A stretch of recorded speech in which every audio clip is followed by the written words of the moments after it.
മഴ തോരും മുമ്പേലാണെങ്കിൽ അലീനയാണെങ്കിൽ സ്റ്റാലിനോട് കാര്യങ്ങൾ ചോദിച്ച് മനസ്സിലാക്കുന്നുണ്ട്. അമ്മയും അച്ഛനും എങ്ങനെയാണ് രണ്ടായി മാറിയത്, എങ്ങനെയാണ് നിങ്ങൾ രണ്ടാക്കപ്പെട്ടത് എന്നാണ് അലീന ചോദിക്കുന്നത് എന്ന് കാണാനായിട്ട് സാധിക്കും. ഇതേ സമയം സ്റ്റാലിനാണെങ്കിൽ അലീനയോട് ബാലചന്ദ്രനോട് പറഞ്ഞ കഥ തന്നെ പറയുകയാണ്.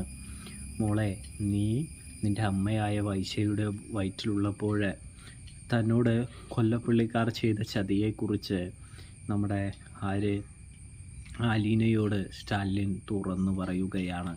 അങ്ങനെയാണ് എനിക്ക് വൈജിയെയും നിന്നെയും നഷ്ടപ്പെട്ടതെന്ന് സ്റ്റാലിൻ പറയുകയാണ്. ഇതേസമയം അലീന സ്റ്റാലിൻ്റെ നിരപരാധിത്വം മനസ്സിലാക്കുകയാണ് എന്ന് കാണാനായിട്ട് സാധിക്കും.